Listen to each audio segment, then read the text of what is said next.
Dubbing ആർട്ടിസ്റ്റുകൾ എന്ന് പറയുമ്പോൾ നമ്മുടെ മനസ്സിലേക്ക് ആദ്യം ഓടിയെത്തുന്നത് രണ്ട് പേരുകളായിരിക്കും.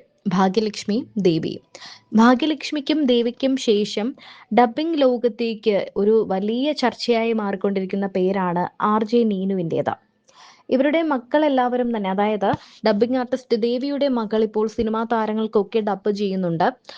ഭാഗ്യലക്ഷ്മിയും ദേവിയും ഇപ്പോഴും സജീവമായി തന്നെയുണ്ട്. എന്നാൽ ഇവർക്ക് പിന്നാലെ ഒരു ഡബ്ബിംഗ് ആർട്ടിസ്റ്റ് എന്ന് പറയുന്ന ഒരു ഒരു പ്രശസ്തിയിലേക്ക്, അല്ലെങ്കിൽ ആ ഒരു സ്ഥാനത്തേക്ക് ഇപ്പോൾ വന്നിരിക്കുന്നത് കേരളത്തിലെ പ്രമുഖയായ റേഡിയോ ജോക്കിയും ഡബ്ബിംഗ് ആർട്ടിസ്റ്റുമായ RJ നീനു ആണ്.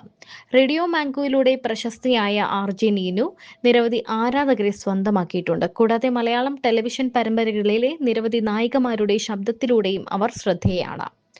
ഭാഗ്യലക്ഷ്മിക്കും ദേവിക്കും ശേഷം സീരിയൽ നായികമാരുടെ സ്ഥിരം ശബ്ദമായി മാറുകയാണ് RJ നീനു. റേഡിയോ മാംഗോയിൽ ജോലി ചെയ്യുന്നതിനൊപ്പം തന്റെ ജീവിതത്തിലെ പ്രതിസന്ധികളെയും അതിജീവനത്തെയും കുറിച്ച് അവർ പലതവണ സമൂഹ മാധ്യമങ്ങളിൽ വീഡിയോകൾ പങ്കുവച്ചിട്ടുണ്ട്.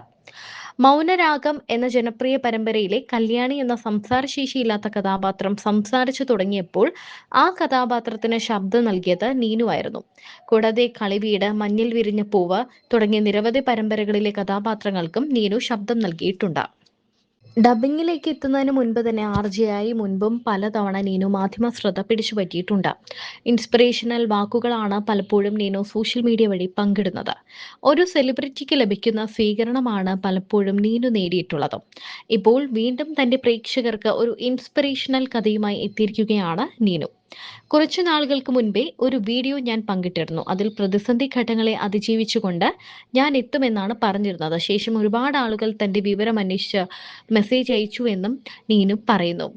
എല്ലാ വിഷമഘട്ടവും നമ്മളെ ഒരു നല്ല വ്യക്തിയാക്കി മാറ്റണമെന്നാണ് എൻ്റെ ഒരു ഇത്. അപ്പോൾ ഈ വിഷമഘട്ടവും കഴിഞ്ഞപ്പോൾ ഞാൻ ചില നിർണായക തീരുമാനങ്ങൾ എൻ്റെ ജീവിതത്തിൽ എടുത്തിട്ടുണ്ട്. സംഭവം എന്താണെന്ന് വെച്ചാൽ, ഒരു 6 വർഷം മുൻപെയാണ് തനിക്കൊരു മേജർ ആക്സിഡന്റ് പറ്റുന്നതും അതിൻ്റെ വീഡിയോ താൻ സോഷ്യൽ മീഡിയയിൽ പങ്കിട്ടിട്ടുമുണ്ട്. തലയ്ക്കായിരുന്നു അപകടം സംഭവിച്ചത്.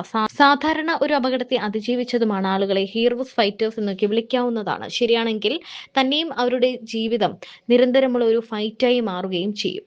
തന്റെ ജീവിതവും അങ്ങനെയായിരുന്നു. തന്റെ നട്ടെല്ലിന് കുഴപ്പവും തലചുറ്റലും ഒക്കെയുണ്ട്. ഇങ്ങനെയൊക്കെ ഉണ്ടെങ്കിലും എവിടെയെങ്കിലുമൊക്കെ ഒരു പോസിറ്റിവിറ്റിയുടെ കിരണം താൻ കണ്ടുപിടിച്ചിരുന്നു. ചുറ്റും പോസിറ്റീവായ ആളുകൾ ഉള്ള സമയത്ത് നമ്മൾ പോസിറ്റീവ് ആകുന്നത് സ്വാഭാവികം.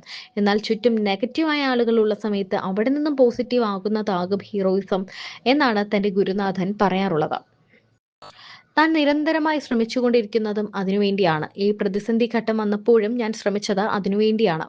എങ്കിലും ഞാൻ ചെറുതായി ഒന്ന് ഇളകിപ്പോയിരുന്നു. കുറേ മാസങ്ങൾക്ക് മുൻപേ വർക്ക് ഫ്രം ഹോമാണ്. 2 മാസങ്ങൾക്ക് മുൻപേ ഒരു ദിവസം ക്യാരംസ് കളിച്ചുകൊണ്ടിരുന്നപ്പോൾ എൻ്റെ കൈ പ്രവർത്തിക്കാത്ത പോലെയായി.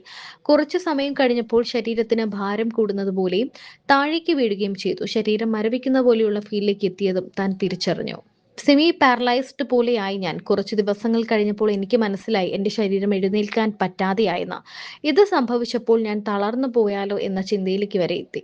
എന്നാൽ അവിടെ കിടന്നുകൊണ്ടും ഞാൻ പോസിറ്റിവിറ്റി തേടാൻ തുടങ്ങി. അവിടെ ഇരുന്നുകൊണ്ട് അല്ലെങ്കിൽ കിടന്നുകൊണ്ട് എന്ത് ചെയ്യാനാകുമെന്ന ചിന്തയായി പിന്നീട്. എന്താണെങ്കിലും നീനുവിൻ്റെ ഈ തിരിച്ചുവരവ് സിനിമാ സീരിയൽ പ്രേക്ഷകർക്കും ഒരു വലിയ അനുഗ്രഹമായി തന്നെ മാറിയിരിക്കുകയാണ്.